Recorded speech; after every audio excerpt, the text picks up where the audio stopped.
Welcome to pen paper study. Hello दोस्त, तो कैसे हैं आप? उम्मीद करता हूँ अच्छे होंगे और कहीं यात्रा कर रहे हो और हमारा ये MP3 ऑडियो राजस्थान जीके का सुन रहे होंगे।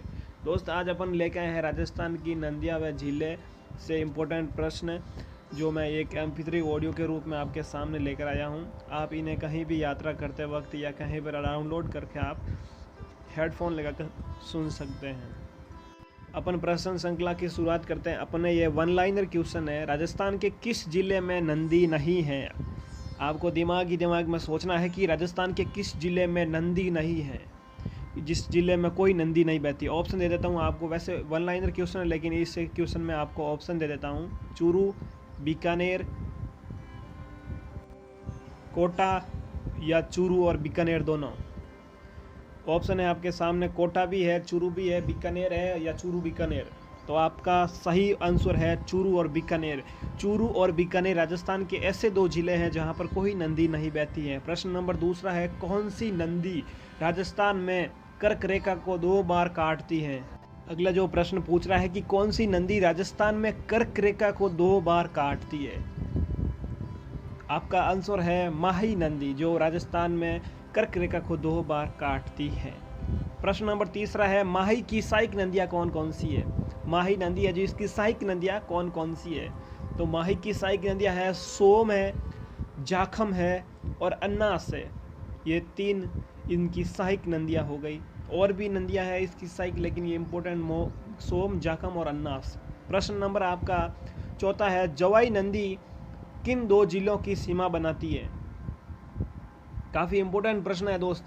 जवाई नदी है जो किन 2 जिलों की सीमा बनाती है, यानी 2 जिलों की सीमा बनाती है आपस में। तो इनका आंसर हो जाएगा आपका जवाई नदी, जो पाली और सिरोही 2 जिला है, 2 डिस्ट्रिक्ट है, इनकी सीमा बनाती है। प्रश्न नंबर आपका 5वां है, लूणी की सहायक नदियाँ हैं। लूणी की सहायक नदियाँ, प्रश्न ऐसे पूछेगा आपको कि लूणी की सहायक नदियाँ नहीं हैं। 3 नदी जो उनका दे देगा ये ऑप्शन है, यानी कि जो लूणी की सहायक नदियाँ है, और 1 दे देगा नहीं है। तो आपको इसमें बताना है लूणी की सहायक नदियाँ मैं बता देता हूँ आपको, शुकड़ी है, जोजरी है और जवाई है। प्रश्न नंबर आपका 6 नंबर है, कौन सा नगर है लूणी नदी पर स्थित नहीं है? कौन सा नगर है जो लूणी नदी पर स्थित नहीं है? तो इसमें ऑप्शन है लूणी जंक्शन, समदड़ी, बालोतरा या पाली। तो इसका आंसर हो जाएगा पाली है जो शहर है या नगर, जो डिस्ट्रिक्ट है, इस नदी पर स्थित नहीं है। यानी लूणी जंक्शन लूणी नदी पर है, समदड़ी भी है, बालोतरा भी है, इस नदी पर स्थित है ये नगर, लेकिन पाली है जो इस नदी पर स्थित नगर नहीं है। प्रश्न नंबर आपका 7 है, राजस्थान का प्रथम परमाणु शक्ति गृह किस नदी के किनारे स्थित है? काफ़ी इम्पोर्टेंट प्रश्न है ये। राजस्थान का प्रथम परमाणु शक्ति गृह किस नदी के किनारे स्थित है? तो ये है आपका चंबल नदी के किनारे ये परमाणु शक्ति गृह है जो स्थित है। आपका प्रश्न है 8 नंबर पूछ रहा है, राजस्थान का प्रथम परमाणु, अच्छा ये हो गया। 8 नंबर पूछ रहा है, किस नदी के किनारे स्थित गणेश्वर में ताम्र युगीन सभ्यता के अवशेष पाए जाते हैं या पाए गए हैं?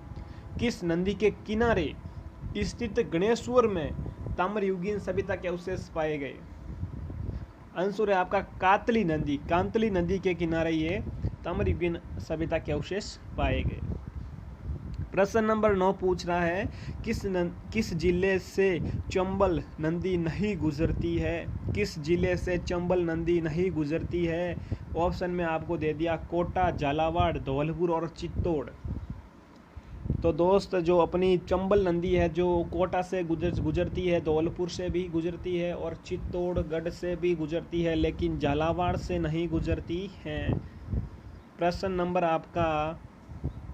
नंबर 10 पूछ रहा है आपको, काठल की गंगा किसे कहते हैं? इंपॉर्टेंट प्रश्न है, police, patwari, Rajasthan high court, jail प्रेरी, रीट, इस प्रकार के एग्जाम में आपको पूछ लेते हैं इस प्रकार के प्रश्न जो राजस्थान की नदियाँ व झीलों से हैं। काठल की गंगा किसे कहते हैं? काठल की गंगा, तो ये है दोस्त माही नदी को काठल की गंगा कहते हैं। और कामधेनु किसे कहते हैं? तो कामधेनु है आपकी चंबल नदी को कहते हैं। तो ये 10 इम्पोर्टेंट प्रश्न थे इस प्रकार की मैं ऑडियो MP3 क्लास जो राजस्थान जीके की लेकर आता रहूँगा। अपना यदि क्लास अच्छी लगे तो लाइक करें, चैनल को सब्सक्राइब करें, साथ ही बेल आइकन प्रेस करें ताकि जैसे ही क्लास अपलोड हो आप तक नोटिफिकेशन पहुंच सके। अपना ख्याल रखें और तब तक के लिए बाय बाय, टेक केयर।